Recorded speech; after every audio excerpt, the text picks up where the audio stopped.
Terima kasih Saudara Taupasaka Rovin Budi Kusalo yang sudah membuka acara kita dengan hebat sekali. Sampai saya terbengong-bengongi. Dapat data dari mana saja ini. Ada aja, luar biasa sekali ya. Para suhu yang saya hormati, yang berkenan hadir dalam kesempatan ini, saudara-saudara semua yang hadir dalam kesempatan ini juga di mana saja suara ini bisa didengar.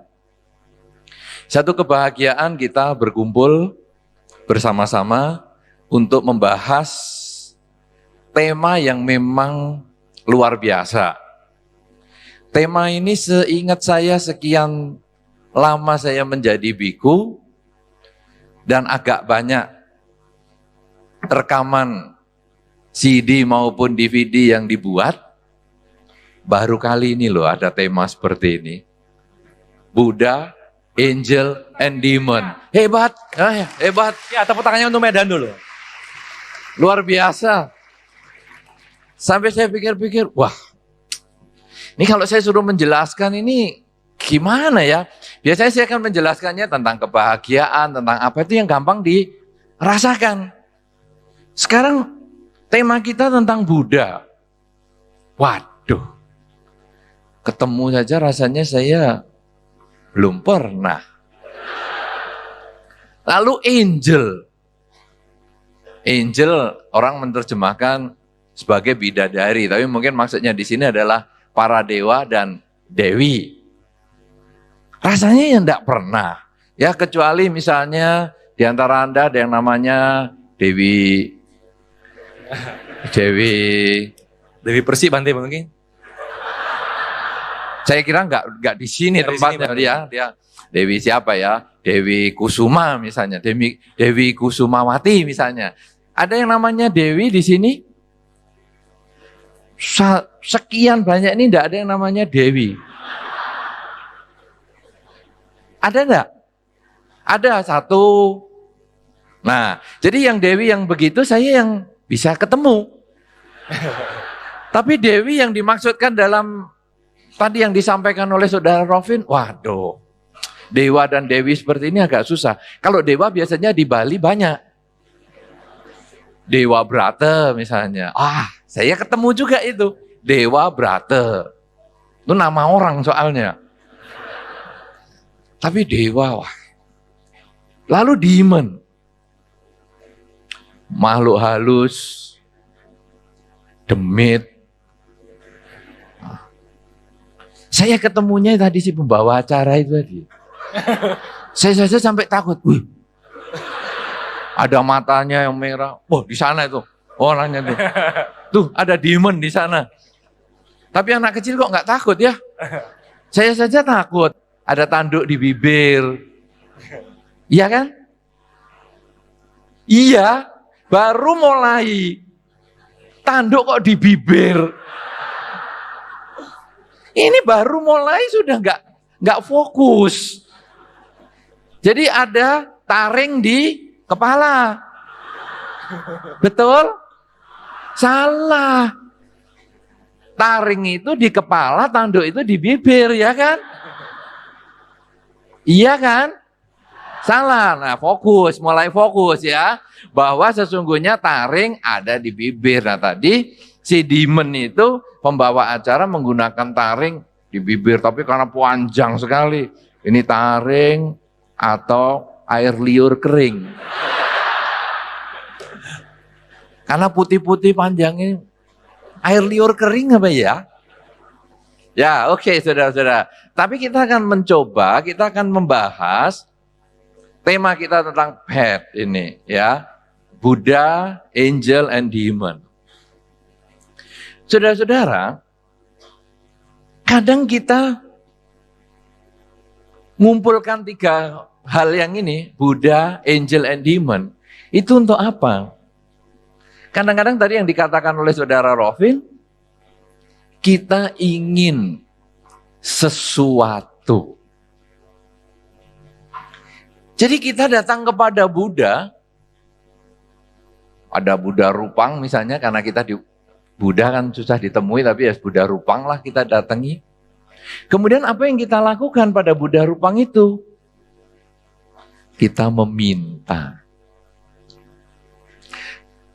Dalam banyak kesempatan ketika saya di wihara mana saja, khususnya tempat yang saya tinggal, saya lihat ada umat Buddha yang datang membawa dupa satu tas besar. Istilahnya satu orang tadi mengatakan dupa segede Monas. Monas kok dibawa kayak dupa itu seberapa nih, heboh banget nih. Tapi dupanya besar. Sama ibu jari saya ini lebih besar dupanya dia. Kemudian dia datang. Bante, apa boleh sembahyang? Boleh, silakan. Kemudian dia pasang dupa di dalam Dhammasala. Masangnya saja karena saking gedenya dupa, lama. Ngabisin korek wihara. Belum hidup. Sudah habis batangnya, belum hidup. Belum hidup lagi. Wah, korek wihara habis dah. Makanya kita sediani sekarang korek gas yang gede itu. Ayo mau dupa segede berapa sudah. Ya, bisa ini terus hidupin. Sampai tangannya panas pegang sendiri.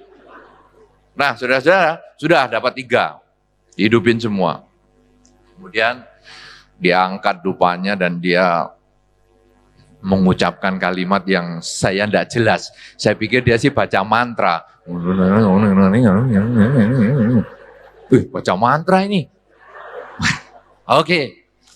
Sudah selesai, kemudian dia keluar. Bante, terima kasih sudah selesai. Tuh, kamu tadi baca mantra atau apa? Baca parita apa ini? Rasanya bahasa Pali kayaknya ya bukan. Bahasa Mandarin bukan juga. Bahasa Sanskerta bukan juga. Pakai bahasa apa? Bahasa Indonesia, Bante. Oh, aduh, mikirnya terlalu jauh saya. Oh, hanya bahasa Indonesia, iya. Apa yang kamu katakan tadi kok saya sampai nggak jelas, kamu kayak kumur-kumur. Saya itu ngomong, oh Sang Buddha, kasihanilah saya Sang Buddha. Saya ini dari muda enggak pernah bahagia loh Sang Buddha. Rumah cuman 1, dari dulu cuman 1 terus Sang Buddha.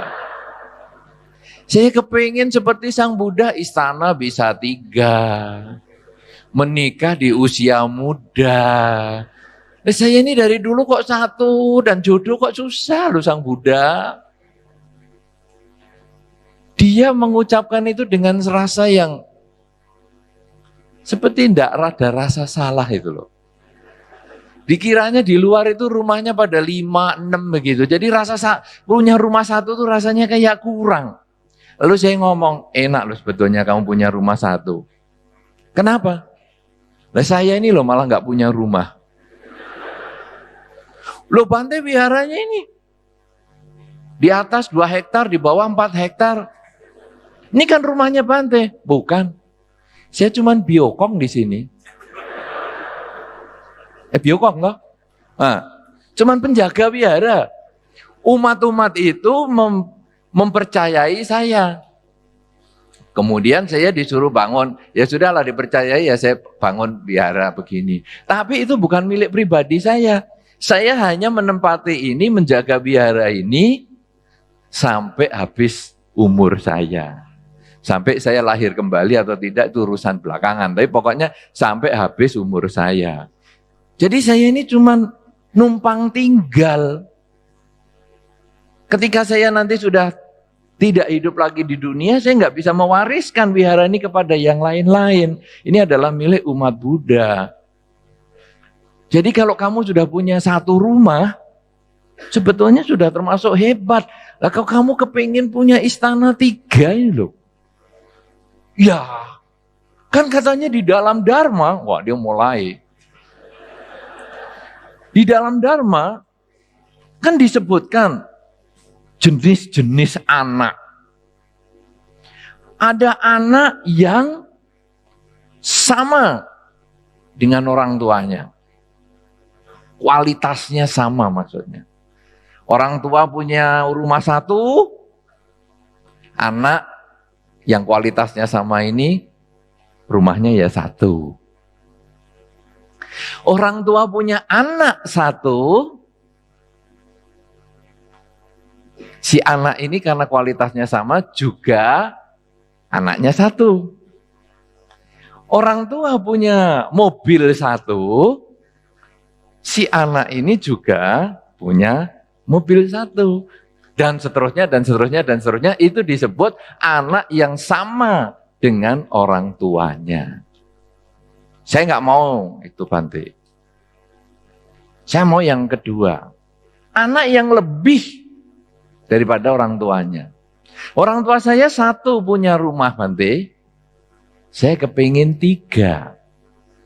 Kan makin generasi muda bangkit, harusnya kan lebih maju. Kalau dulu bapak saya satu, ngapain saya tetap satu? 3. Jadi kalau bapakmu punya anak satu, kamu pengen berapa? 3. Bapakmu istrinya satu, kamu pengen berapa? Berapa ya, Bante? 3 atau 4? Loh. Lah kok? Wah, ini berlebihan ini ya. Kalau bapakmu punya mobil satu, 3. Wah, dan seterusnya, dan seterusnya. Lah, tipikal anak yang ketiga adalah anak yang levelnya lebih rendah dari orang tua. Bapaknya satu, rumahnya, anaknya kontrak. Rumah satu aja nggak punya. Bapaknya anaknya satu. Satu ini aja anaknya belum jadi-jadi. Bapak istrinya satu. Lah ini enggak punya istri, makanya anaknya enggak jadi-jadi, enggak punya istri kok. Bapak mobilnya satu. Ini punyanya sepeda. Dan seterusnya, dan seterusnya. Itu ada di dalam Dharma disebutkan ada 3 model anak begitu. Saya enggak mau, Bante, saya kepingin sukses. Makanya saya datang ke wihara ini pakai dupa yang besar, sembahyang, minta kepada Sang Buddha,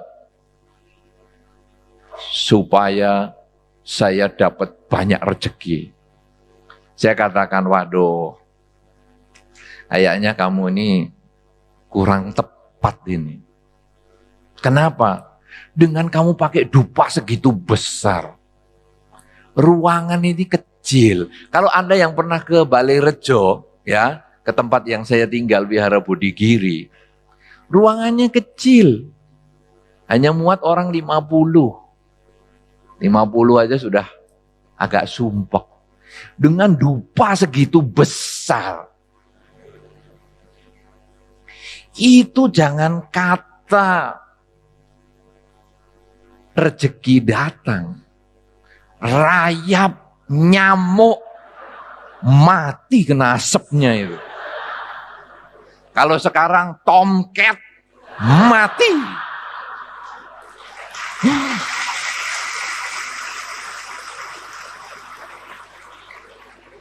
Kalau tomcatnya mati, Jerry Mouse berkuasa nanti di sini. Ada lagi tomcat sama Jerry Mouse, sehingga ada Tom and Jerry.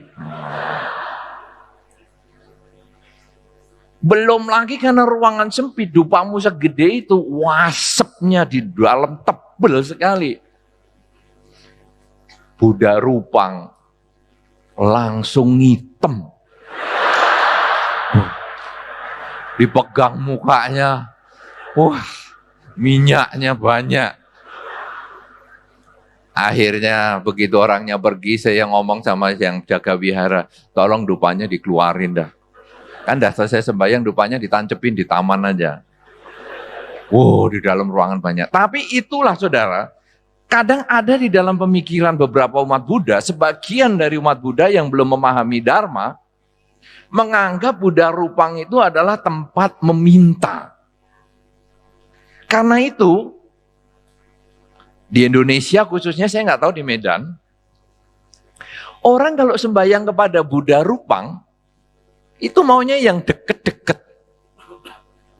Jadi ini Buddha Rupangnya tuh langsung di depannya. Oh, nggak mau jauh-jauh. Misalnya di depan banyak orang tuh. Banyak orang, nyeruduk aja dia. Nyelip. Pokoknya depan sendiri. Di Medan gitu juga nggak? Hah? Ada nggak? Kayaknya nggak ada ya. Gitu ya? Kalau di beberapa negara Buddhis, nggak begitu loh. Kadang-kadang wihara tutup, dia sembayangnya di gerbang sana. Nggak ngapa-ngapa. Karena dia sudah tahu. Karena nggak perlu harus deket. Deket-deket gini. Terus tidak tercapai. Rumah nggak dapat, pasangan hidup nggak dapat, ekonominya tetap tidak ada peningkatan. Akhirnya ngomong, ternyata sang Buddha ini kok nggak bisa denger ya? Saya sudah ngomong deket-deket, masih nggak denger juga. Tapi itulah sebagian umat Buddha. Siapa yang kalau baca parita, maunya deket sama Buddha Rupang, maunya depan sendiri. Siapa? Tunjuk jari. Satu orang. Berapa lagi? Cuman satu orang aja. Yang lain malu ngaku ini. Enggak Bante, sebenarnya di Medan terbalik Bante. Hah? Kalau baca parita, duduknya dipilih yang paling belakang. Ngapain? Tapi kalau minta-minta baru ke depan Bante. Ya, duduk paling belakang jadi kalau capek langsung keluar. Aduh.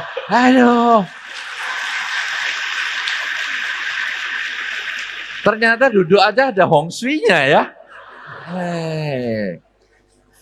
Ya ini yang maksud saya yang minta-minta itu. Mestinya kan depan sendiri semua toh. Maunya depan paling cikut untuk ke depan. Itulah beberapa pandangan yang kadang muncul di kalangan umat Buddha. Bahwa menganggap Buddha sebagai tempat meminta. Nah kemudian sekarang yang kedua, angel. Angel, yang sebetulnya angel itu kalau di dalam kamus penghuni surga, ya. Kita membahas itu sebagai dewa atau dewi. Dewa dan dewi atau patung dewa atau patung dewi, kadang itu juga menjadi tempat meminta. Sehingga ya kasus yang sama lagi keluar.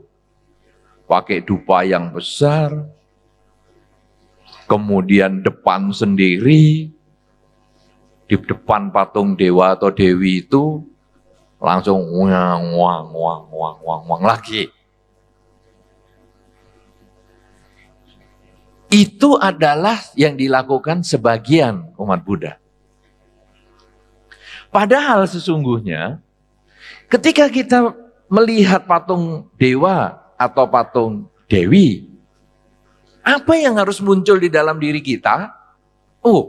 Para dewa, para dewi ini dulu adalah manusia yang mempunyai kualitas perilaku yang bagus.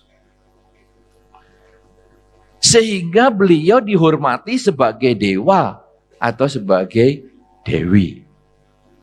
Karena perilakunya yang bagus itulah beliau dihormati. Kalau begitu sekarang saya bukan seharusnya meminta kepada para dewa atau dewi ini.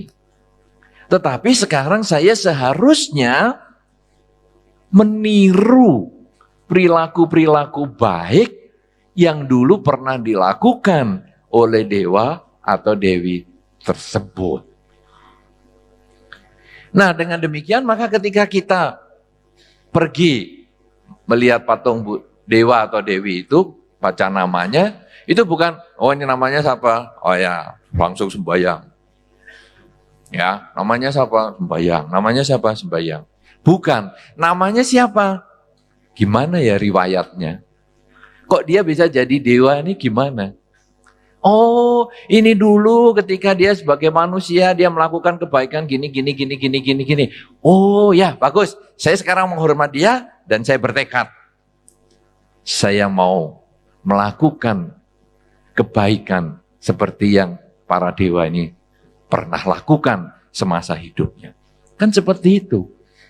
Saudara-saudara, ada satu cerita, dulu ada satu pemuda yang luar biasa sekali. Pemuda ini suka berbuat baik kepada penduduk di tempat dia tinggal. Jadi, kalau dia melihat ada kotoran di jalan, dia bersihkan, dia pinggirkan, supaya jalan ini tetap lancar untuk dipakai. Ya, kemudian dia melihat paku di jalan misalnya, dia singkirkan dan dia pindahkan ke tempat yang aman. Kemudian ketika dia lihat banyak orang seperti ini, pada zaman itu belum ada kursi dan lain sebagainya, dia bersihkan tempat. Nah, dia bersihkan rumput-rumputnya supaya orang bisa duduk dengan enak. Kemudian dia melihat, waduh, dari desa ini menuju desa sana agak sulit ya jalannya karena ada sungai. Oke lah, saya bantu bikinkan jembatan. Saya punyanya bambu, ya saya potongkan bambu, kemudian saya ikat-ikat, saya letakkan, saya bentangkan supaya bisa menjadi jembatan. Saya melihat ada binatang yang menderita ketika habis dijala oleh nelayan dan sebagainya. Aduh, sudah sini aku belinya. Berapa ini sebanyak ini? Oke. Kemudian dilepas di tempat yang aman, bukan di penggorengan. Dilepas. Kemudian lihat ada burung yang patah sayap, kemudian dia pegang, dirawat, ya, kemudian sampai sembuh lagi, terbang lagi. Begitu seterusnya. Nah, orang ini sangat baik sekali. Kemudian kebaikan itu memancing temannya. Kamu kok mau begitu tuh kenapa? Loh iya dong. Saya membersihkan jalan ini kenapa?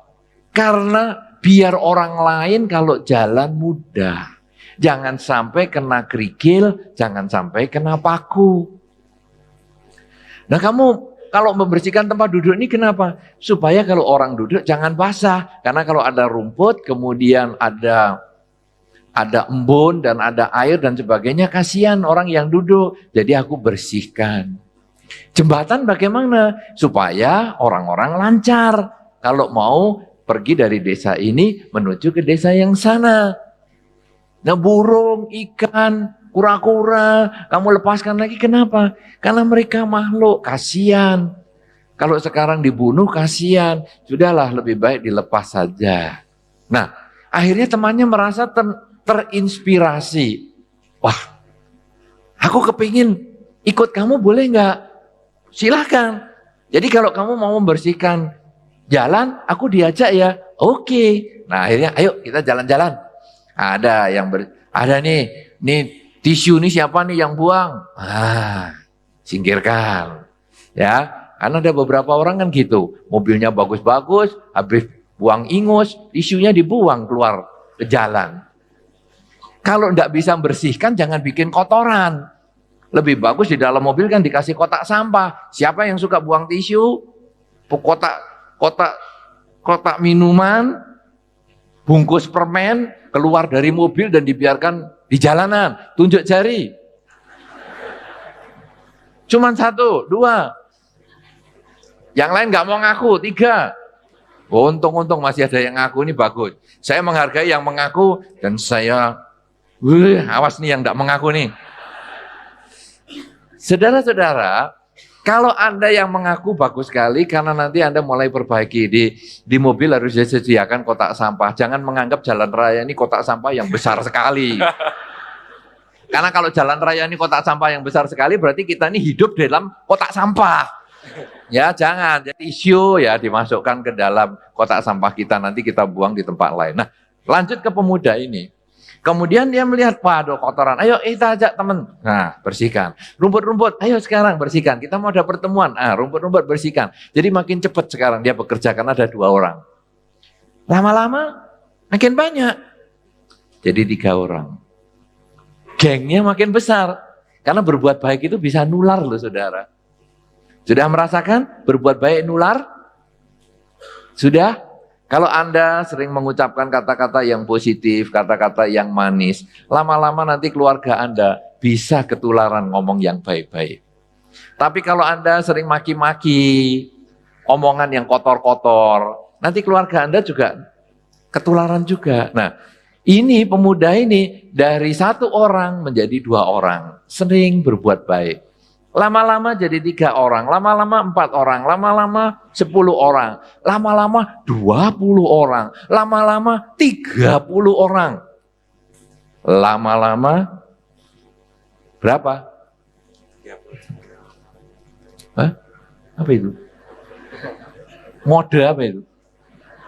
Kasih kode ya? Catat kodenya itu. Jadi kompak 33 orang.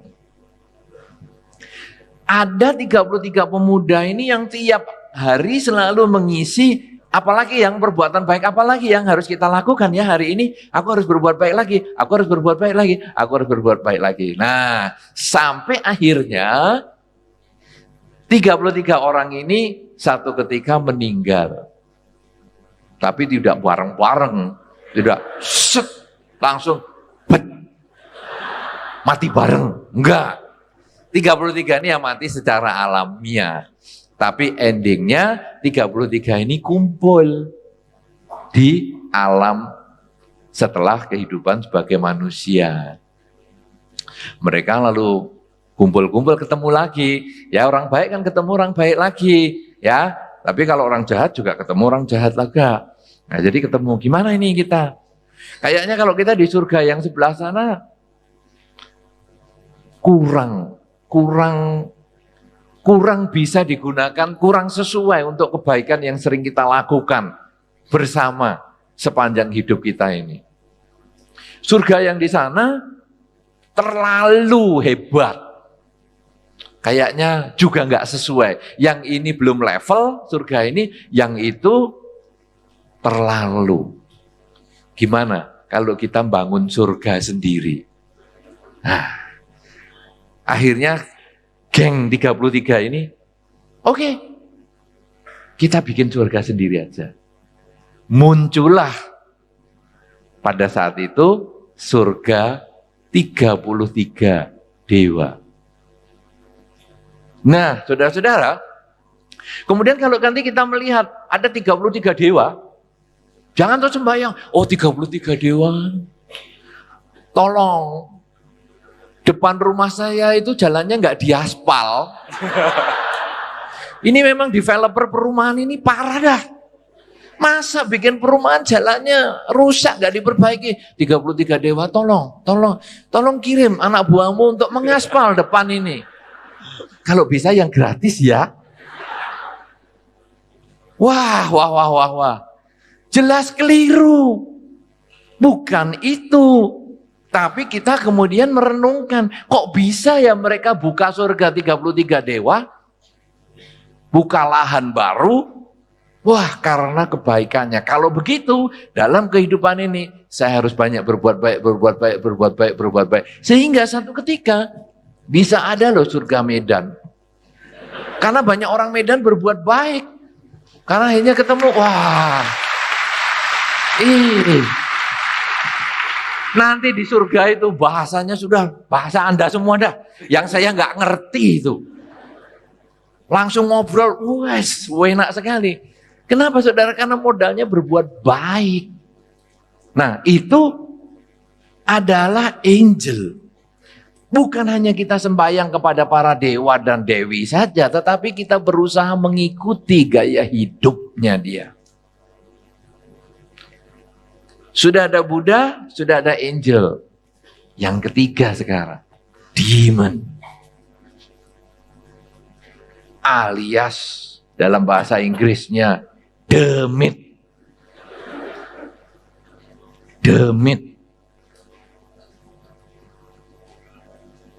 Dalam bahasa Mandarin, setan.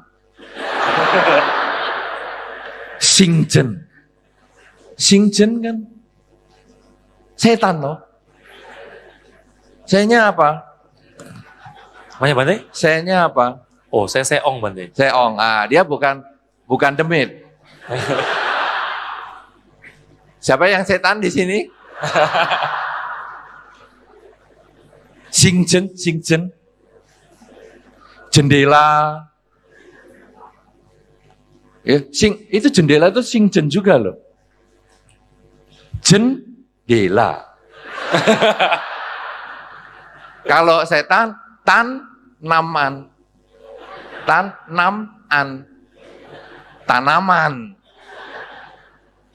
Saudara-saudara, dengan setan, demit, kadang-kadang beberapa orang, ada umat Buddha juga, yang sembahyang juga loh.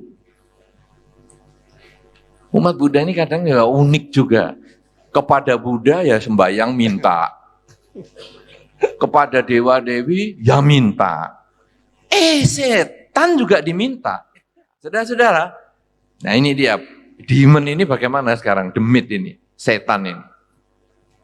Kadang-kadang umat Buddha pergi ke pohon-pohon besar.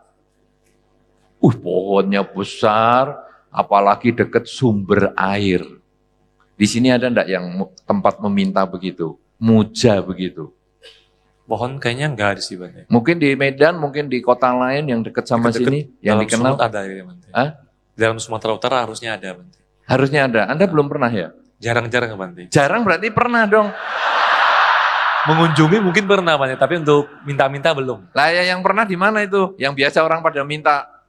Oh, biasa banyak di Medan yang terkenal sembahyang datuk Bante di bawah pohon gede. Sembahyang datuk memang. Ya, semacam itu. Ini sembahyang datuk itu termasuk. Ya, nah jadi itu ya bawanya dupa. Tapi kadang-kadang kurang mantap. Bawa kemenyan. Sama, ritualnya ya sama. Oh, cuman objeknya aja yang diganti. Yang diminta ya sama.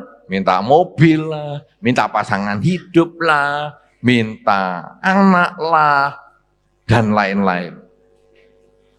Saudara-saudara, makhluk halus seperti demit begitu. Demit di sini bahasanya sama toh. Bahasanya demit juga di sini. Setan itu ya. Nah, karena nanti demit dikira judul filmnya Jenlung. Demit itu. Itu demit, bukan demit. Saudara, makhluk halus kadang-kadang memang bisa membantu. Bisa membantu. Cuman karena Anda meminta bantuan, jangan heran kalau ada bayarannya. Ada satu kisah di daerah Blitar sana. Itu ada satu kolam tempat orang meminta kekayaan. Saya tidak sebutkan kepada Anda tempat itu karena saya khawatir ada di antara kita yang mendengar malam hari ini atau rekaman ini nanti dan kebetulan pas pikirannya baru buntu lalu mengunjungi tempat itu. Jadi saya tidak sebutkan tapi lokasinya di Blitar. Bukan di wihara tempat saya tinggal, pasti. Ya, pasti itu. Nah, itu ada satu kolam, airnya jernih sekali. Kemudian orang yang datang ke situ pada umumnya adalah meminta kekayaan, jarang meminta yang lain. Nah, dia pergi ke istilahnya juru kunci. Di sini apa namanya? Sama Penjaga datuk itu. Kuncen atau juru kunci? Juru kunci harusnya. Juru kunci ya. Nah, jadi juru kuncinya. Dia ngomong begini, Pak, saya mau ke sini mau minta kekayaan. Oke. Ini kolamnya, kamu boleh minta, ini sumber airnya. Nah, tapi kamu lihat dulu ya, ke dalam sana. Jadi sumber air itu tidak sedalam sumur. Dia hanya mungkin 50-70 cm aja dalamnya. Jadi kelihatan pantulannya itu. Nah, kemudian dia lihat, fokus, suruh lihat air itu. Ya, suruh lihat baik-baik, suruh lihat baik-baik, suruh lihat baik-baik. Sudah kelihatan? Sudah kelihatan? Kelihatan apa, Pak? Ini baru kelihatan airnya itu, Pak. Lihat baik-baik lagi ya. Lihat. Wah. Ya. Kemudian dilihat lama-lama, dilihat di terawang. Dilihat di terawang. Akhirnya dia ngomong, "Wih, kelihatan." Kelihatan apa, Pak? Kan si juru kunci tanya, "Kelihatan apa?" "Ada ikan."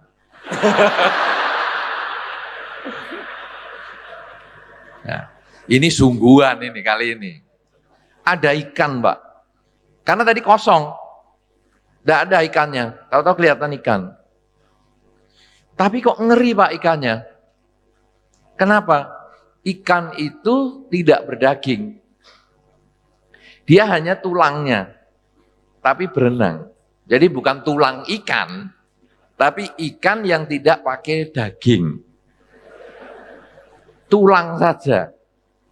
Dia bergoyang-goyang. Terus apa? Kata si juru kunci lagi. Apa? Selanjutnya apa? Selanjutnya. Yang lebih mengerikan, Pak. Kepala ikan itu adalah kepala anak saya. Bagaimana nih, Pak? Itulah. Itu bayarannya. Kalau kamu memang mau kaya, pada saat kekayaanmu tercapai sesuai dengan apa yang kamu inginkan, makhluk di sini, demit di sini, dia tidak ngomong demit, tapi dia mengatakan makhluk penjaga di sini akan meminta anakmu untuk jadi peliharaan di sini. Yaitu, jadi ikan, kepalanya anakmu, badannya cuma tulang belulang. Bagaimana? Pikirkan. Kalau kamu mau terus, pengen kaya, lanjutkan. Lebih cepat, lebih baik.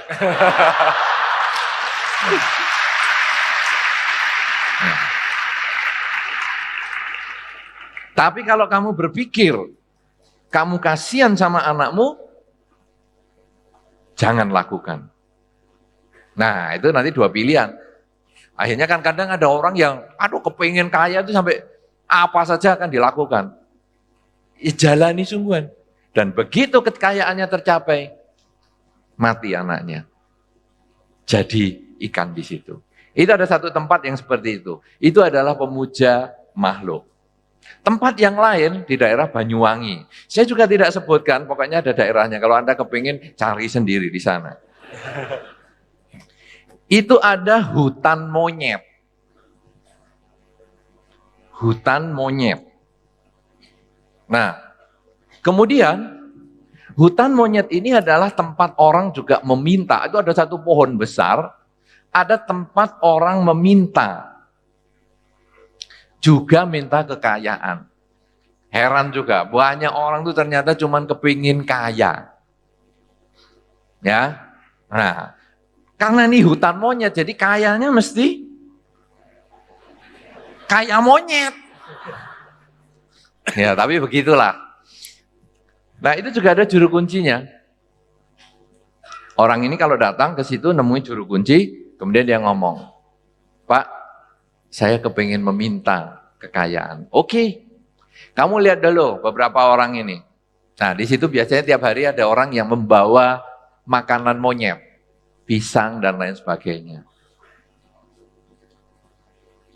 Saudara-saudara, tiap orang yang datang, satu orang, monyet yang datang ke depannya cuman satu. Jadi ini monyetnya banyak. Anda sudah pernah ke Bali belum? Ya, siapa yang pernah ke Bali? Siapa yang pernah ke Bali? Satu orang saja, 2 orang, 3 orang. Oke, sip, agak banyak. Siapa yang pernah ke Bali dan melihat tempat monyet?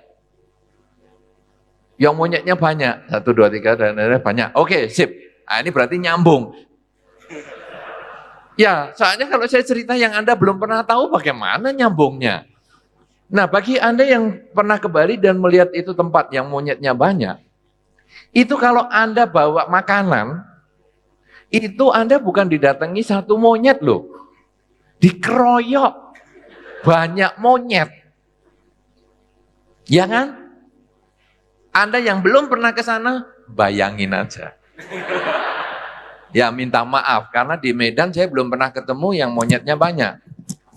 Ada enggak? Hutan monyet di sini, atau kumpulan monyet-monyet di sini ada enggak? Deket daerah Brastagi ada Bante. Ada ya? Brastagi ya? Ya. Dekat hutan raya Bante, Tahura. Taman Hutan Raya. Pernah ke sana? Sering lewat Bante. Oke. Siapa yang pernah ke itu, hutan monyet? Di Brastagi? Hah? Liwat juga? Pernah bawa makanan Anda? Dikeroyok monyet banyak? Oh dilempar karena takut dikeroyok toh? Ya betul. Betul. Itu alamiah sekali karena monyet ya akan ngeroyok. Maka yang suka keroyokan itu sebetulnya masih ngikuti tradisi. Seperti itu.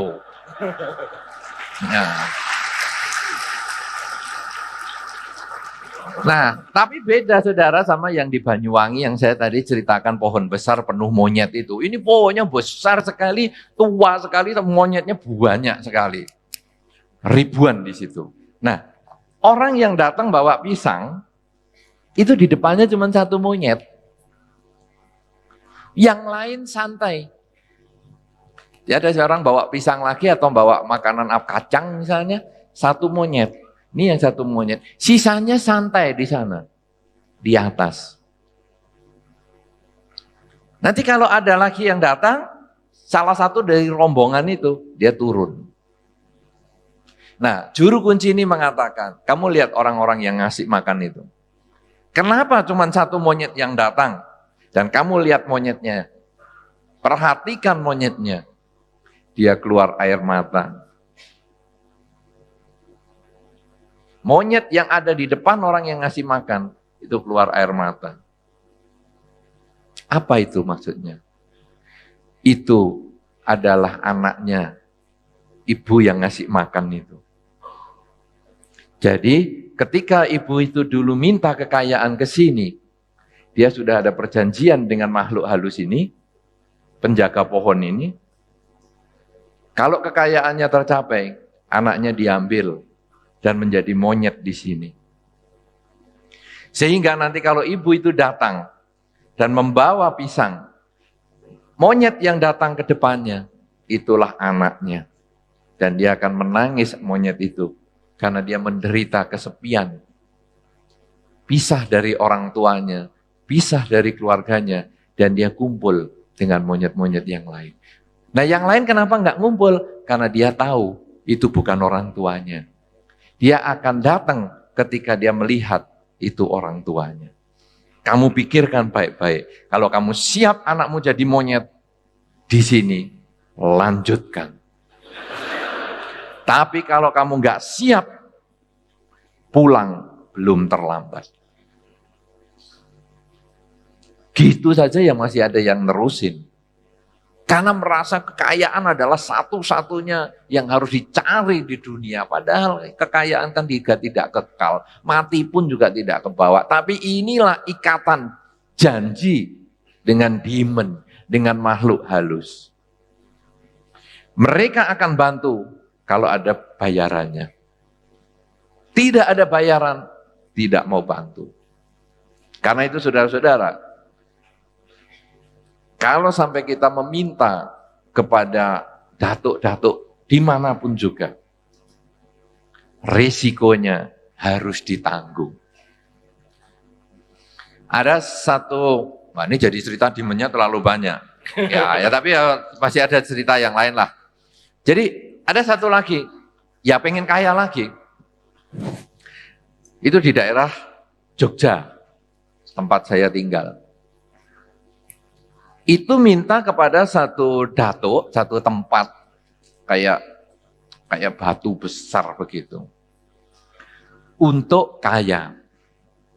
Nah, datuk ini tidak meminta anaknya, tapi dia minta pokoknya tiap tahun kamu persembahkan kurban manusia untuk saya. Siapapun juga. Saya nggak pusing. Tapi begitu kamu nggak bisa menyelesaikan tugasmu ini, keluargamu mulai yang jauh, saya ambil satu persatu. Habis keluargamu, anak-anakmu. Habis anakmu, pasangan hidupmu. Habis pasangan hidupmu, kamu paling terakhir. Itu juga ada. Nah, kemudian orang ini adalah satu pengusaha jasa transportasi. Dia kadang mengkondisikan sopir-sopir transportasinya itu yang jadi korban. Jadi tiap tahun sekali ada kecelakaan sopirnya mati, kecelakaan sopirnya mati, kecelakaan sopirnya mati, sampai akhirnya takut jadi sopir di situ. Akhirnya dia buka selepan beras. Buka selepan ya.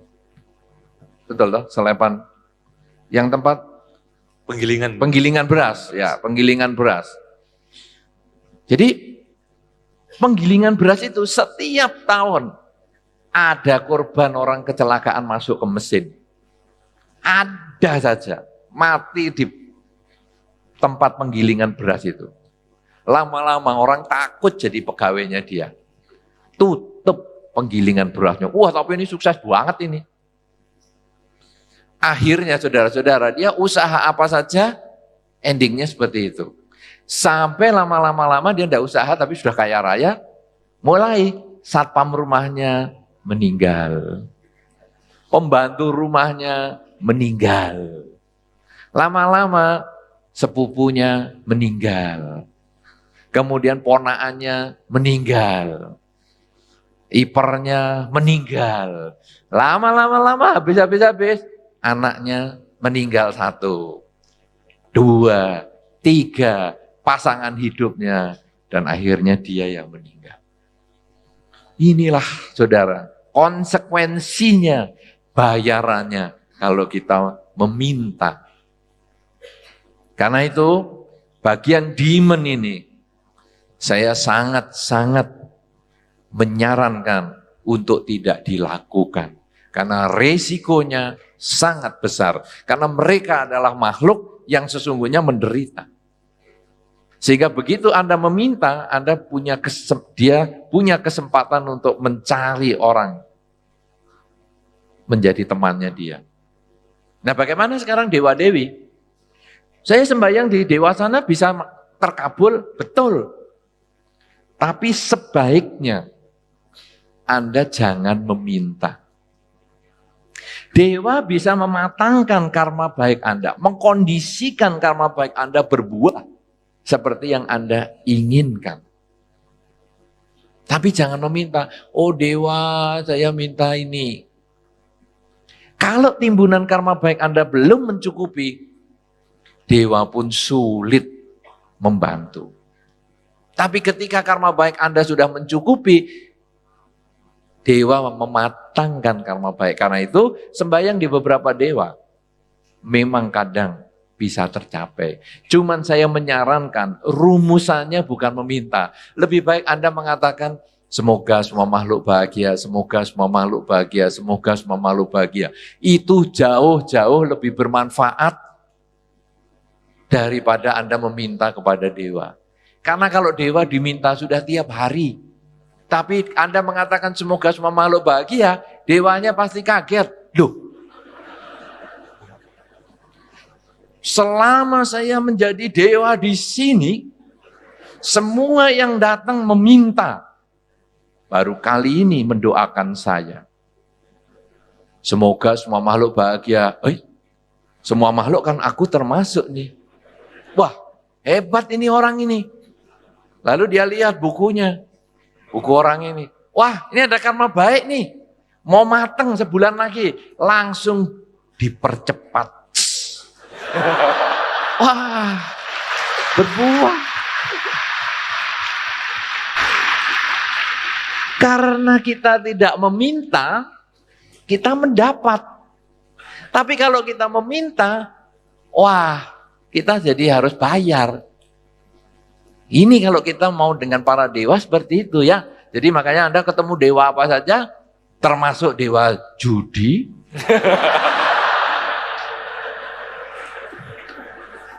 Ada beberapa orang saya lihat, loh ini dewa apa di rumahnya? Dewa judi, Bante. Oh, modelnya begini ya dewa judi. Oh, Anda cukup ngomong, ini bagian dewa judi, ini bagian sesat ya, saya jangan dilanjutkan ini. Tapi kalau di rumah ada dewa yang baik-baik ya, dewa keselamatan, dewa yang lain-lain, Anda cukup ucapkan, semoga semua makhluk bahagia, semoga semua makhluk bahagia. Ini dewanya goyang-goyang nih. Ada dewa nih, getar-getar. Hanya dengan ngomong semoga semua makhluk bahagia, bumi langsung bergetar. Luar biasa. Dan begitu Anda tepuk tangan langsung berhenti. Coba.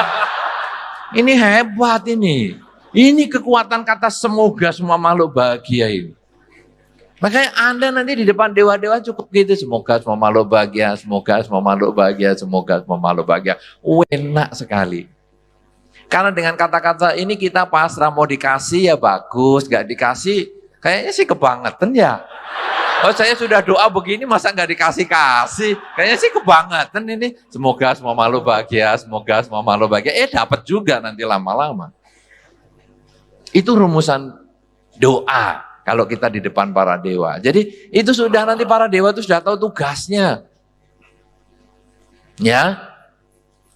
Bagaimana sekarang kalau dewanya ini Gyamloong? Wah. Kalau semoga biasanya saya kalau dengan Gyamloong saya mintanya umur panjang. Jangan. Umur panjang kalau sakit-sakitan repot. Cukup ngomong semoga semua makhluk bahagia, semoga semua makhluk bahagia, semoga semua makhluk bahagia. Kalau nanti Gyamloong atau dewa yang berfungsi sebagai Gyamloong itu kasih karma baik kepada Anda untuk berbuah, umur Anda panjang, sehat dan lain-lain. Tapi kalau Anda Gyamloong saya minta umur panjang, dikasih umur panjang sungguhan tapi sakit-sakitan. Kemudian Anda ngomong, aduh Gyamloong kok saya sakit-sakitan, dijawab, lah kamu kan dulu mintanya cuma umur panjang.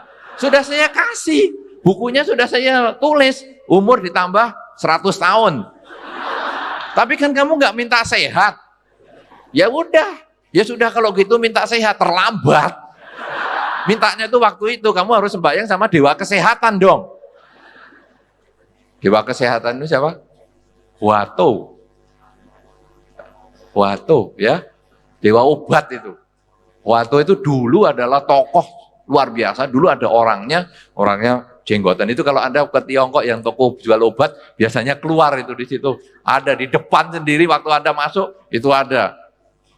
Wah, tuh ya ingat saya begitulah. Namanya sendiri saya nggak tahu mengucapkannya gimana, tapi itulah maksud saya.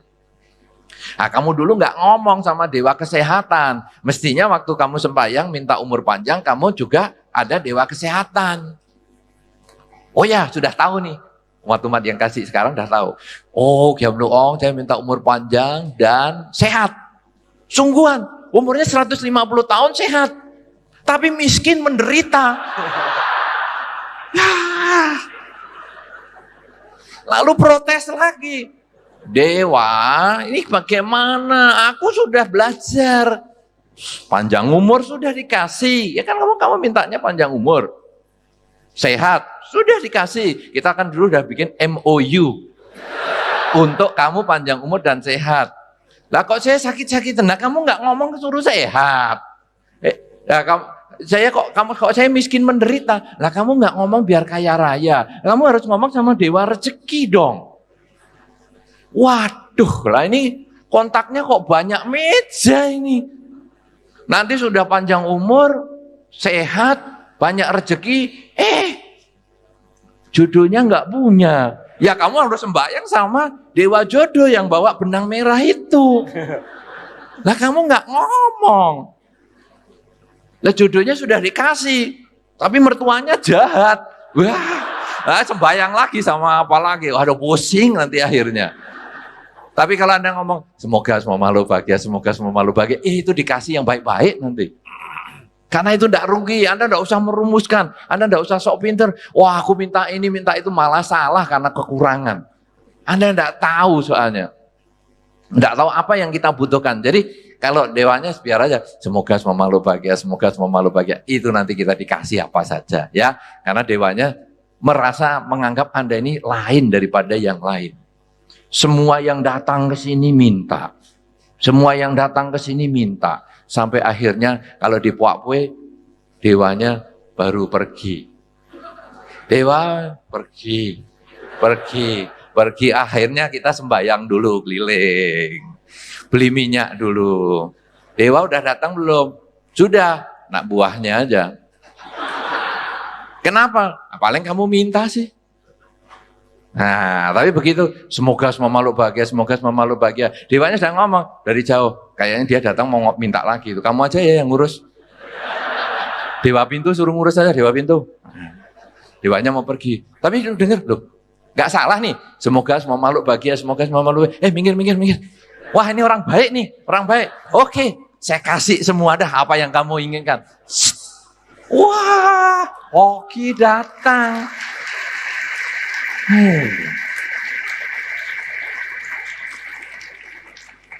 Itulah sebabnya saudara. Ya, makanya yang ngomong, semoga semua makhluk bahagia, semoga semua makhluk bahagia. Lah nanti kan cepet bantai doanya. Ulangi sampai capek, boleh. Capek, kau silahkan. Ya, silahkan. Mau sampai jicap, silahkan. Semoga semua makhluk bahagia, semoga semua makhluk bahagia, semoga semua makhluk bahagia. Karena ada beberapa orang kalau sembahyang di dewa kan lama. Kita sudah kok belum dia? Belum. Lama banget. Oke lah, kita semoga semua makhluk bahagia, semoga semua makhluk bahagia, semoga semua makhluk bahagia, semoga semua makhluk bahagia. Noleh, udah selesai dia. Dia malah yang noleh kita. Kok lama banget kamu ya? Semoga semua makhluk bahagia. Karena kata semoga semua makhluk bahagia itu luar biasa loh. Kita makhluk, semoga kita bahagia.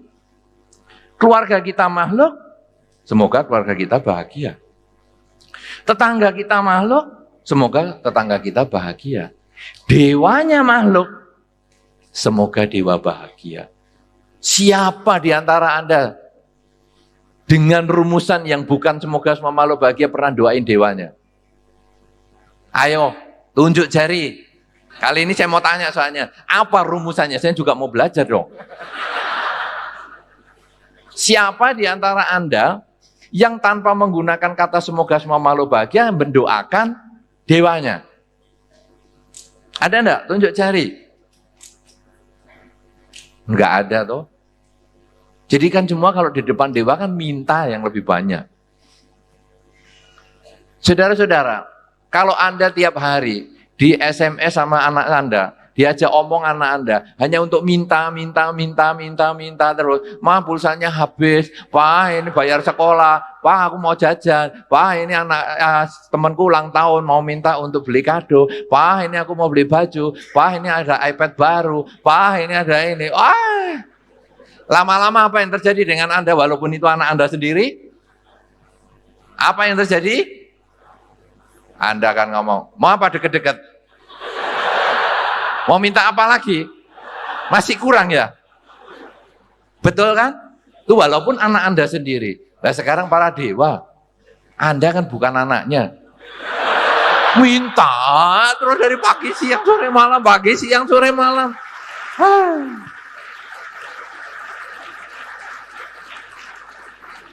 Caranya begini jadi dewa juga bisa stres.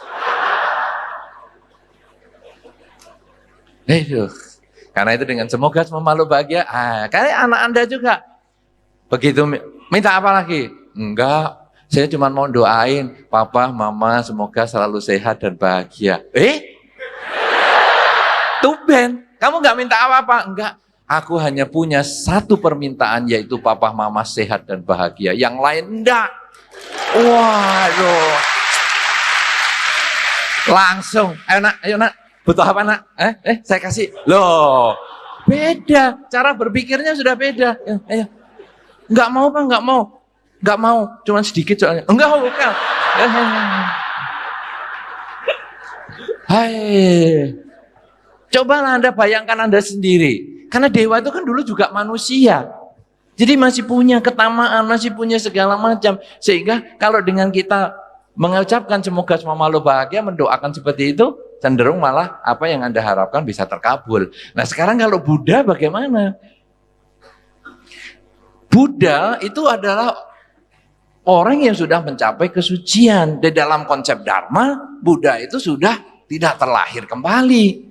Nah sekarang Anda minta, oh Sang Buddha, saya minta rumah 3. Kayak engkau dulu kan istananya 3.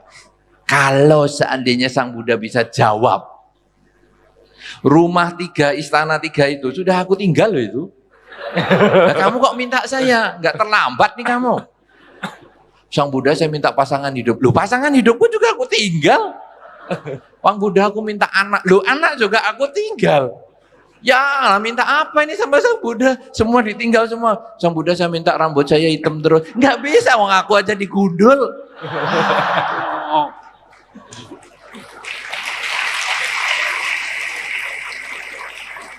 Wah, merumuskan permintaan kepada Sang Buddha juga jadi susah ini. Lalu gimana sekarang? Sudahlah, semoga semua makhluk bahagia, semoga semua makhluk bahagia, semoga semua makhluk bahagia. Hanya itu. Kemudian tadi kita tanya, apa sih riwayat Sang Buddha itu? Oh, Sang Buddha itu orang yang berani berjuang, mempertaruhkan segalanya untuk mencapai cita-cita.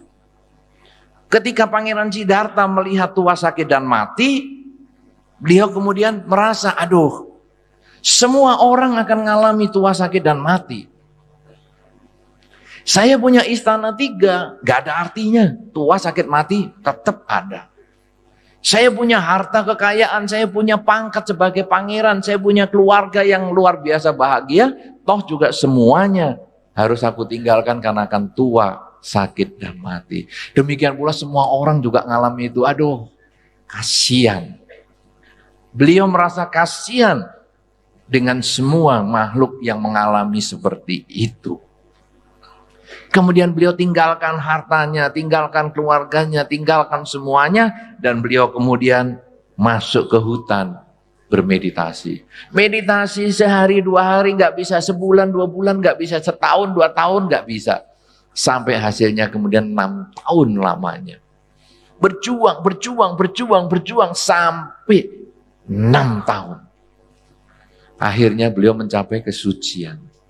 Begitu mencapai kesucian, oh ternyata kebahagiaan itu bukan karena punya harta. Kebahagiaan itu bukan karena punya keluarga. Kebahagiaan itu bukan punya kekuasaan, umur panjang. Kebahagiaan itu adalah ketika seseorang bisa melihat hidup sebagaimana adanya. Karena di dunia ini semua adalah netral, kekayaan netral, keluarga netral, kekuasaan netral.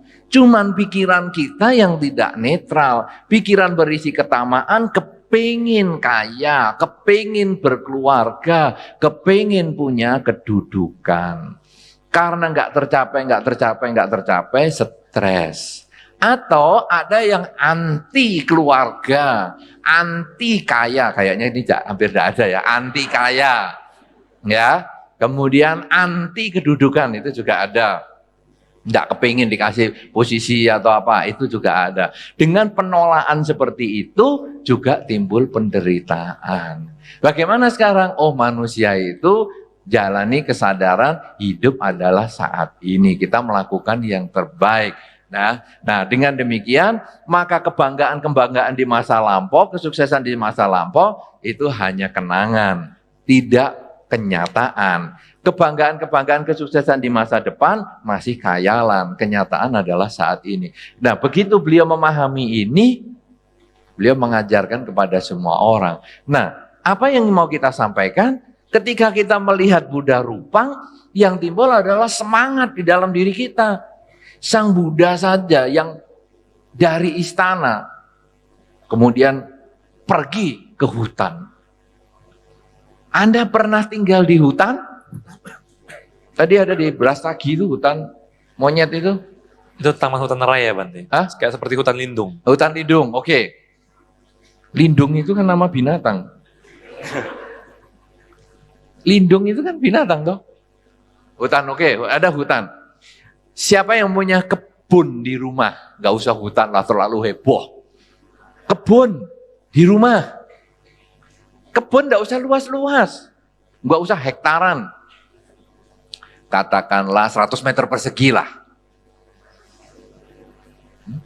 Ada, oh itu tunjuk jari anak kecil. Ada yang punya kebun. Sekarang begini, Anda dari rumah besar pergi ke kebun yang cuma 100 meter persegi itu. Duduk di situ. Tidak usah sepanjang hari bertahun-tahun. Hanya cukup jam 6 sore sampai jam 12 malam. Cukup itu saja. Apa yang terjadi, saudara? Apa yang terjadi? Bayangin kalau Anda punya kebun, Anda duduk di kebun, di bawahnya pohon. Iya. Dinyamuin. Ya toh? Tahan Anda. Jam 6 sore sampai jam 12 malam meditasi. Iya.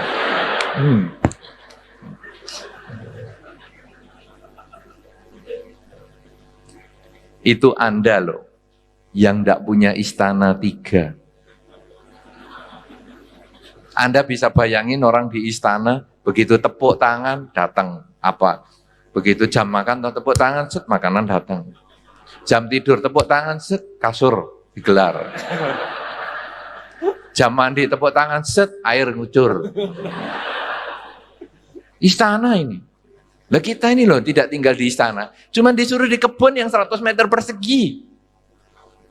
Nyamuknya banyak. Padahal yang beliau tinggal, Pangeran Siddhartha, hutan. Dan Anda bisa bayangkan hutan zaman dulu tidak seperti hari ini yang sudah habis. Hutan zaman dulu kan pohonnya gede-gede. Nyamuknya, saya kira juga nyamuk dulu lebih gede daripada nyamuk sekarang.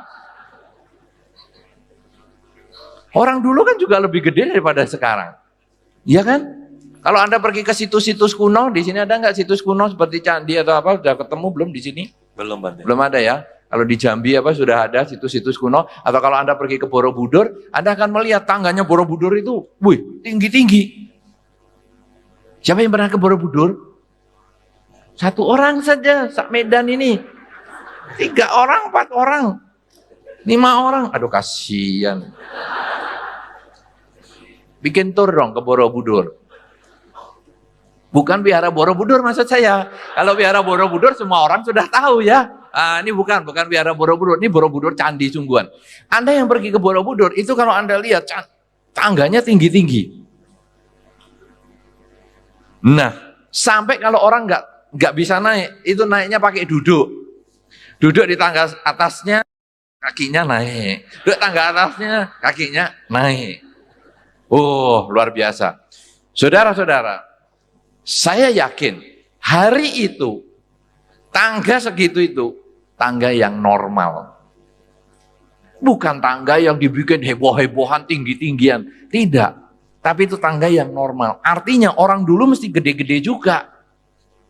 Kakek nenek Anda mungkin lebih gede loh daripada orang tua Anda. Atau mungkin kongco makco Anda mungkin lebih gede. Orang dulu lebih gede-gede. Nah, sekarang saudara-saudara, nyamuk di zaman Pangeran Siddhartha mungkin juga gede. Atau mungkin kita pernah jadi nyamuk pada zaman itu. Iya.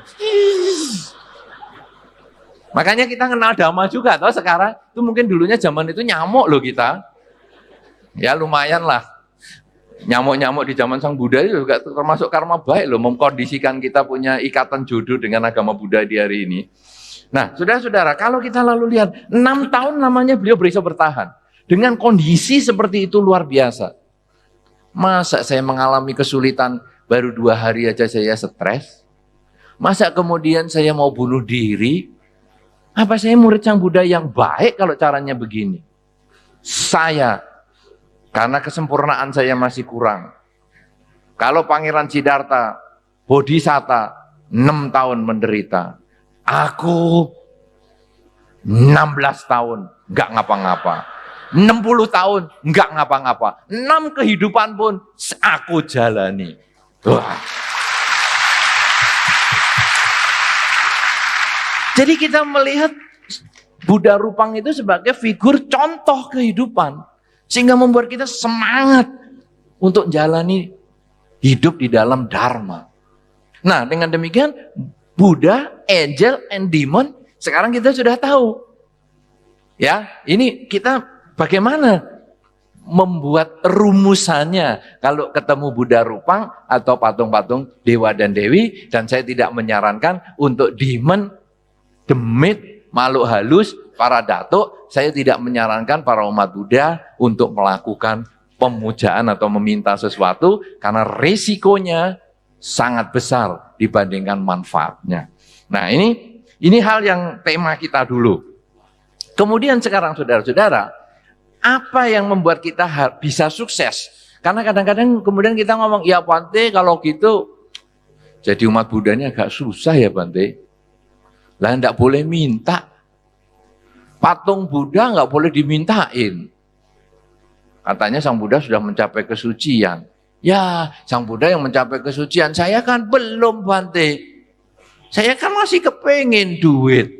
Saya masih kepengin punya keluarga yang bahagia. Ya, repot nih Sang Buddha enggak bisa dimintain. Para dewa yang mau minta. Ya, Bantenya ngomong gitu lagi membuat saya kurang semangat nih. Lah patung dewa di rumah saya banyak loh. Aduh, enggak boleh minta lagi. Ya, aduh repot.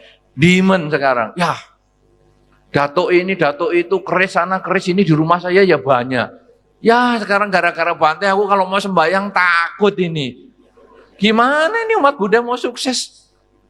Mau tercapai yang diharapkan, tapi nggak boleh minta. Gimana ini? Nah, saudara-saudara, ini poin yang kedua yang saya sampaikan dalam kesempatan ini. Tadi Buddha, angel, and demon kan sudah beres. Sekarang poin keduanya, gimana kita tanpa Buddha, angel, and demon kita bisa sukses?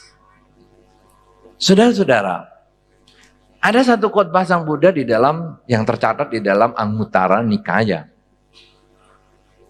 Kalau kita mau maju,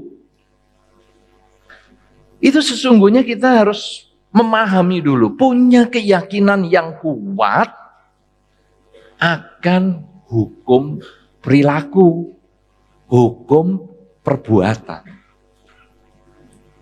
Artinya kalau di dalam Dhamma dikatakan tanam padi, tumbuh padi. Tanam jagung, tumbuh jagung. Jadi Anda kepingin dapat apa? Lakukan itu kepada mereka yang membutuhkan. Saya kepingin panjang umur. Kalau mau panjang umur, jangan melakukan upacara selamatan dengan memotong ayam. Nah ini, semoga dengan ayam ini terpotong umur saya jadi panjang. Itu hukum perbuatannya bengkok. Karena tanam umur pendek, dapatnya ya umur pendek. Wong ayamnya yang untuk selamatan saja sudah nggak selamat. Bagaimana kita bisa umurnya panjang? Ya, nah, bagaimana kita umurnya panjang? Ya memanjangkan umur makhluk lain. Nah, tadi sudah saya singgung sedikit. Apa itu? Melepas makhluk, function. Ya, itu termasuk. Jadi begitu lihat ada binatang, ada makhluk yang kita memang mau kita lihat dia menderita, kemudian kita lepaskan. Kayak tadi malam kita ngobrol-ngobrol di restoran itu toh, ada kepiting, ada lobster, ada udang, galah, ada apa. Gimana yang mau difungsen? Fungsen di mana nih? Wah, apa di laut, apa di sungai, apa di kasur. Tidur sama kepiting, kesadarannya tinggi loh. Begitu kesenggol, sadari, amati. Kepiting nyapit hidung kita sadari, amati ya. Sampai hidungnya putus ya sadari, amati.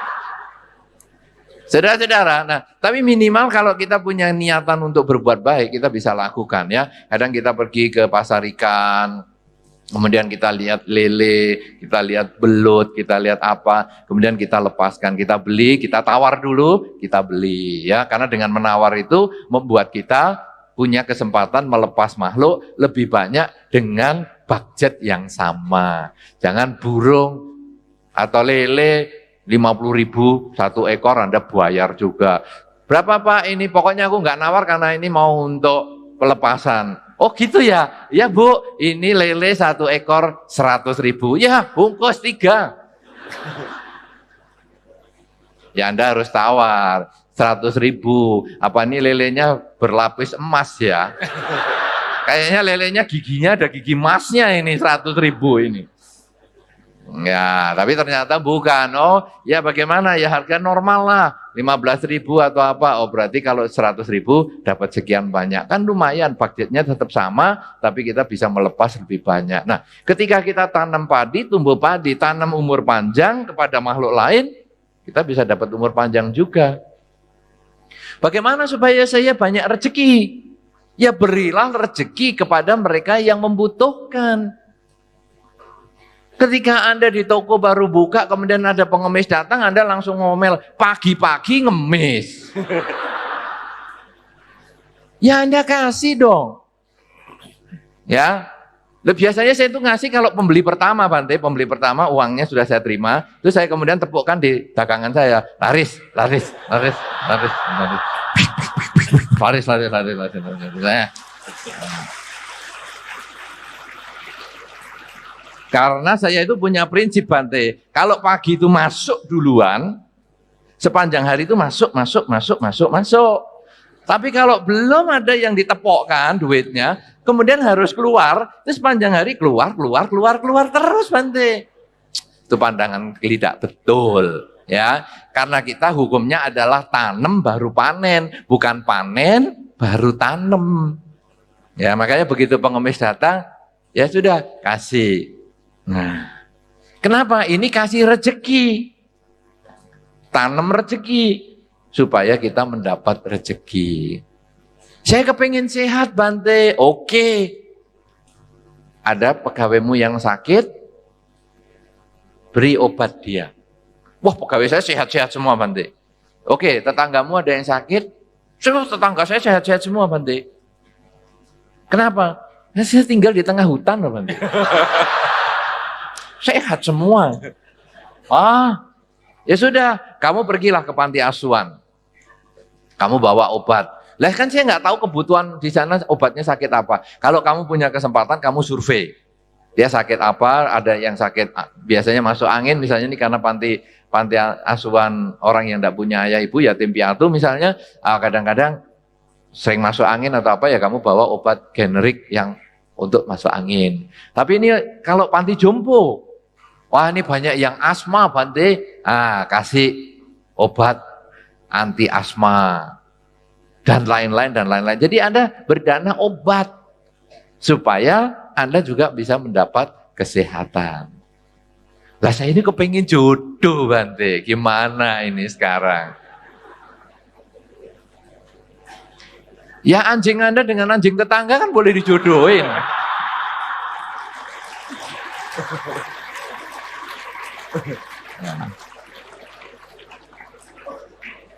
Nanti kalau Anda sering-sering menjodohkan anjing, lama-lama Anda juga dapat loh. Tentu bukan anjing dapatnya. Ya dapat ya sejenis. Karena Anda kan menjodohkan anjing dengan anjing, bukan anjing dengan kucing.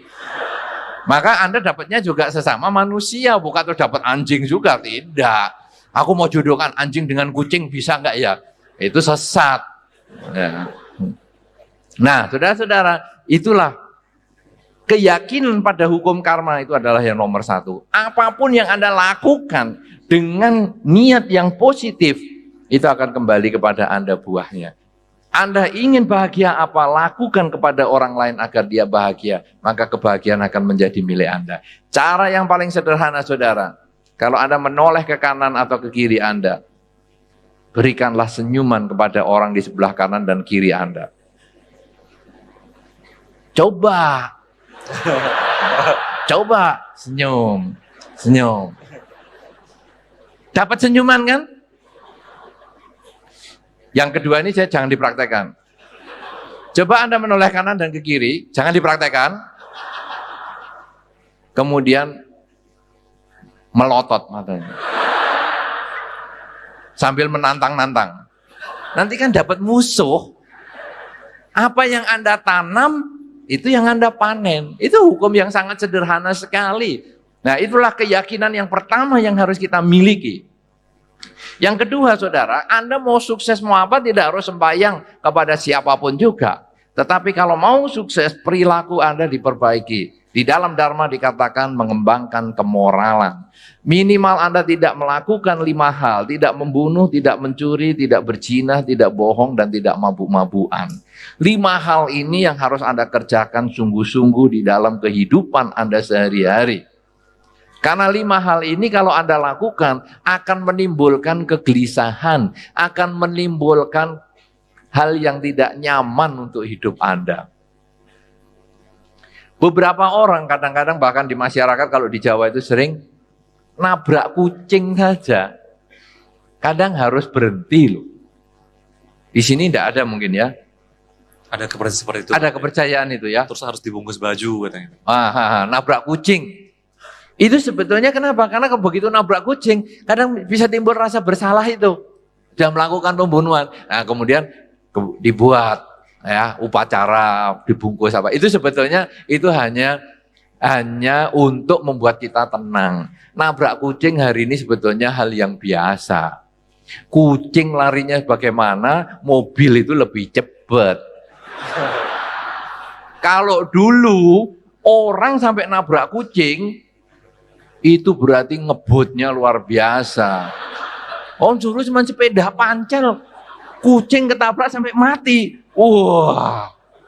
Lah itu harus berhenti, kemudian diupacara itu supaya batinnya lega dulu, tenang, rileks. Akhirnya nanti waktu pergi bersepeda lagi itu lebih tenang. Tapi sekarang mobil was, kucing aja sampai bingung. Wah. Sekenceng-kencengnya kucing nyebrang, masih aja ekornya ketubruk lagi. Ya, nah jadi itu sebetulnya itu hanya upacara untuk membuat kita tenang. Tapi minimal melakukan pembunuhan itu menjadi tidak nyaman untuk kita. Kecuali kalau kita sudah terbiasa. Satu contoh saudara, apakah di antara Anda masih ada yang tangannya berfungsi sebagai giamloong? Jadi kemarin kita juga ngobrol, ada lobster toh. Padahal sebetulnya bentuknya serem sekali lobster itu. Wah, saya lihat potongannya itu, waduh, kayak monster sebetulnya. Tapi itu bisa loh beberapa orang menjadi giamloong bagi lobsternya. Yang itu.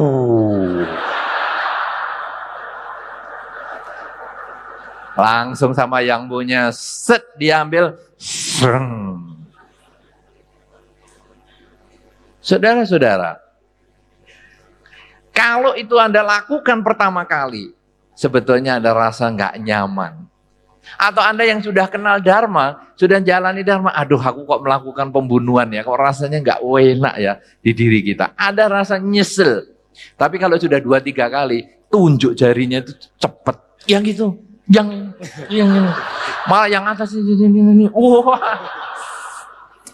Ikan ini, ikan itu, waduh luar biasa. Ini giamloong.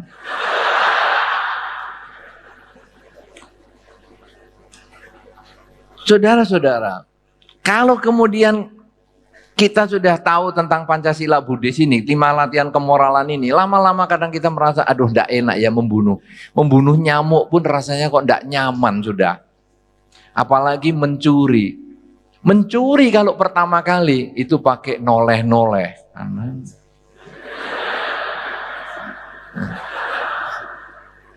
Tapi kalau sudah sering santai, kayak miliknya sendiri. Kenapa? Karena batinnya sudah berubah. Batinnya ini sudah menjadi lebih buruk daripada sebelumnya.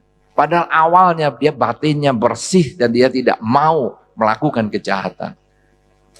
Perzinahan juga sama. Perselingkuhan itu pertama kali menegangkan.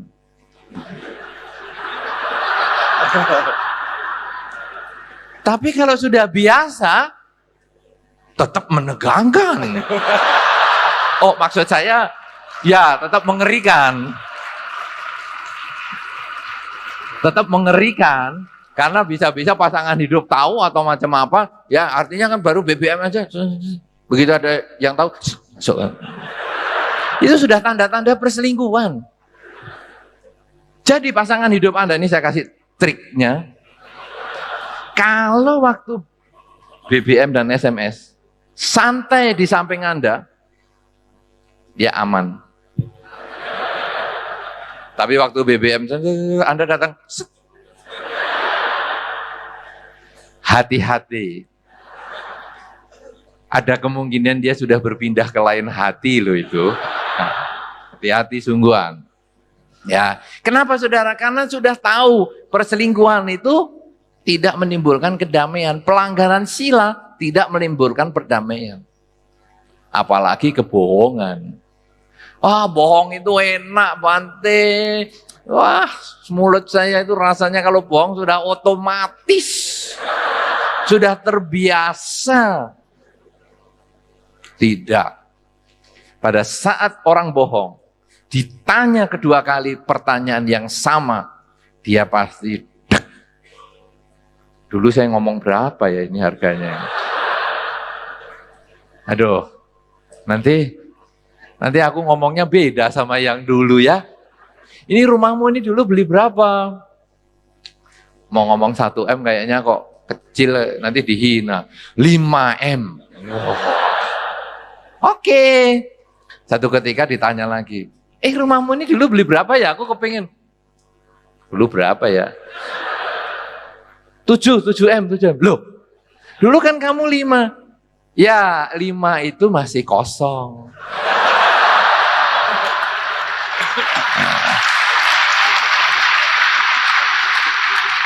Kemudian saya tambah mebel, saya renovasi sana dan sini, akhirnya jadi 7. Oh ya, sudah. Terus tadi satu ketika, ini berapa ya dulu ya? Kamu pernah ngomong 10. Loh, kok naik lagi? Itulah saudara, makanya kalau dipanggil polisi, Anda pernah mendengar berita-berita itu kalau dipanggil polisi, orang yang melakukan kriminal, dipanggil dari pagi sampai pagi lagi, lalu ditanya, berapa pertanyaan yang Anda jawab? Berapa kadang-kadang? 10, 16, 20. Padahal kalau diskusi, 1 jam aja bisa 20. Tapi kenapa saudara kalau di polisi bisa 1 hari 1 malam cuman 10 pertanyaan atau 16 pertanyaan? Karena balik lagi ke situ. Lama-lama ketahuan bohongnya. Tapi kalau yang jujur, balik ke situ jawabnya sama. Coba. Misalnya Anda ditanya, rumahnya harganya berapa? 1M. Nanti berapa tahun lagi ditanya berapa? 1M. Ya memang ini jujur, nggak pakai mikir lagi.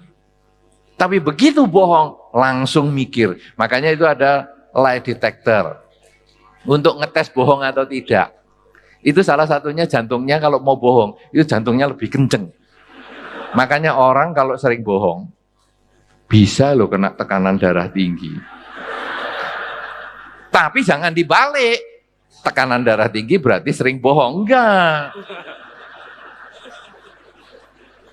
Kambing adalah hewan berkaki 4. Hewan berkaki 4 adalah kambing. Salah, kucing juga berkaki 4. Jadi jangan dibalik ya, jangan dibalik.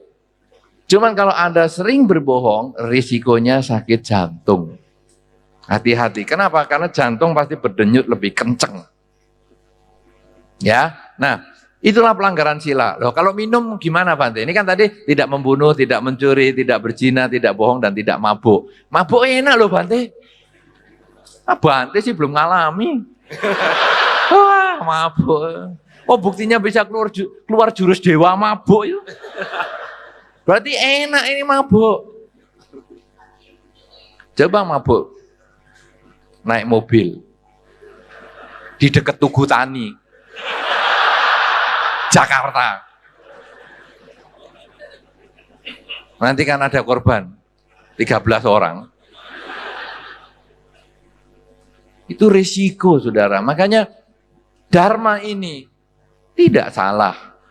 Walaupun di zaman hari ini pun tidak salah. Loh, Bante saya tinggal di negara yang biasa minum minuman keras. Saudara-saudara, hari ini negara-negara yang biasa minuman keras itu sekarang sudah mulai mengurangi. Bahkan ada orang-orang di negara yang pakai minuman keras pun dia berpantang untuk minum alkohol. Apalagi kita yang di sini, di tempat yang dingin minum alkohol kadang enak, anget. Tapi kita sudah tempatnya panas, minum alkohol di ruang AC, ya sama dengan tempatnya panas, gerah, pakai AC, tidurnya selimutan. Lu ngapain pakai beli selimut sama bayar listrik? Kan nggak usah, pakai AC saja sudah nggak usah selimutan, kan enak. Nah inilah sama saudara, makanya yang pertama, yakin pada hukum perbuatan. Bahwa tanam kebaikan, buahnya kebaikan. Yang kedua, jangan melanggar minimal 5 latihan kemoralan. Tidak membunuh, tidak mencuri, tidak berzina, tidak bohong, dan tidak mabuk-mabukan. Nah, sekarang yang ketiga apa, saudara? Banyak belajar, banyak mendengar. Karena Dharma itu tidak ada habisnya. Sang Buddha mengajarkan Dhamma 45 tahun. Setiap hari 6 kali ceramah. Tidak ada habisnya. Jangan kemudian kita mengatakan, aku sudah ngerti agama Buddha. Untuk apa saya harus ke wihara? Paling diajari berbuat baik. Ya iya. Di mana ada di wihara diajari nyopet dompet? Pasti sesat yang ngajarin.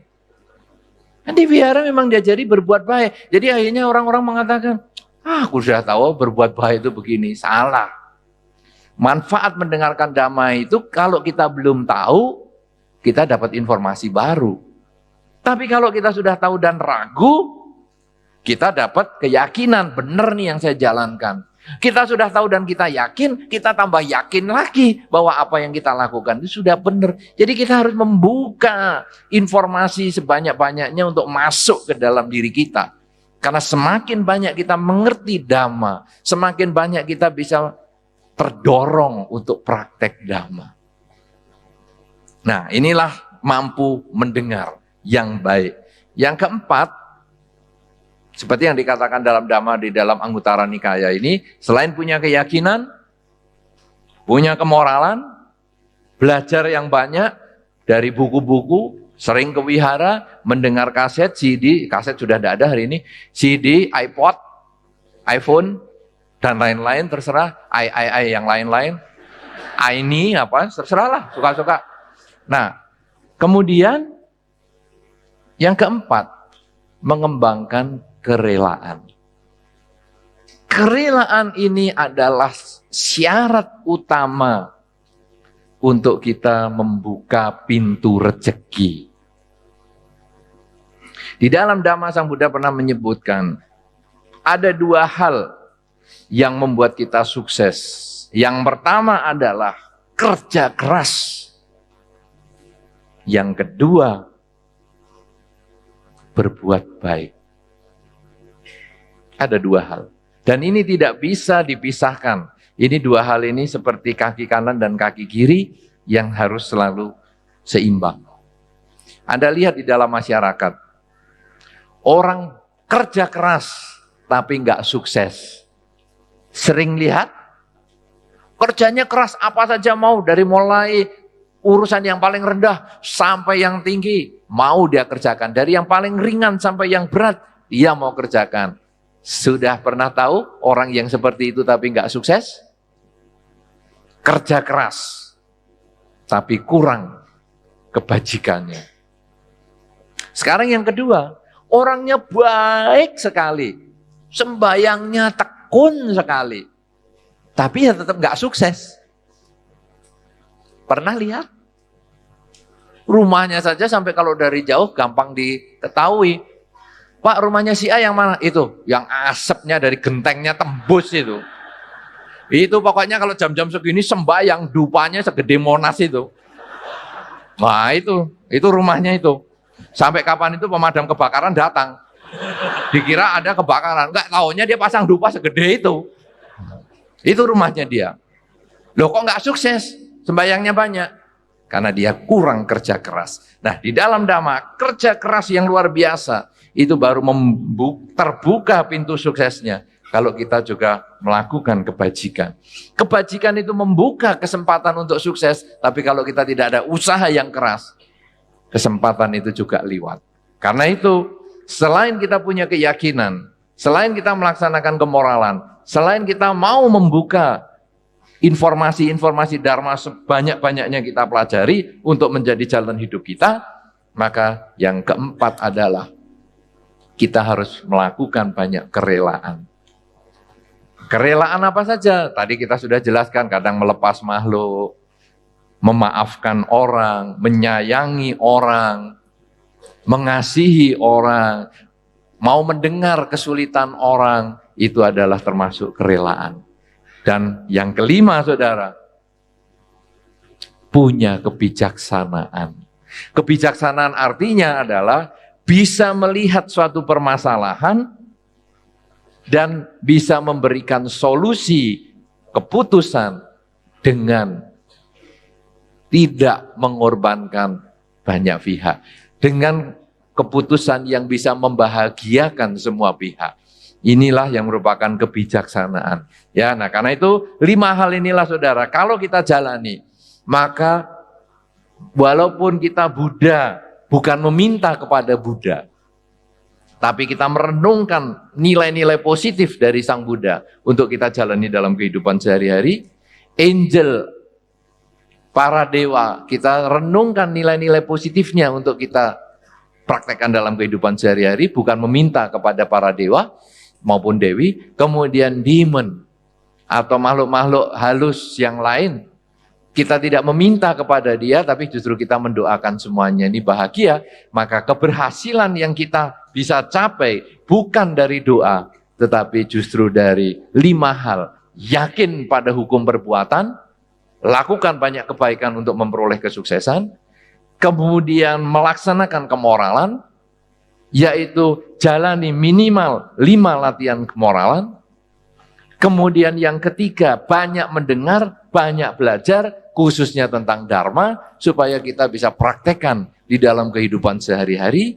Kemudian yang keempat, mengembangkan kerelaan di dalam kehidupan kita, kerelaan bersifat materi maupun kerelaan yang bukan materi, yaitu misalnya memaafkan dan yang lain-lain, memperhatikan. Dan yang kelima adalah kebijaksanaan. 5 hal ini kalau kita lakukan seperti yang diajarkan di dalam Anguttara Nikaya, salah satu bagian dari Tipitaka, maka hidup menjadi sukses di dalam ajaran Sang Buddha, dan kita bisa membahagiakan para dewa tanpa harus melibatkan para demon atau para makhluk halus, demit, dan lain sebagainya. Inilah yang perlu saya sampaikan. Terima kasih atas perhatian Anda. Saya kembalikan pembawa acara.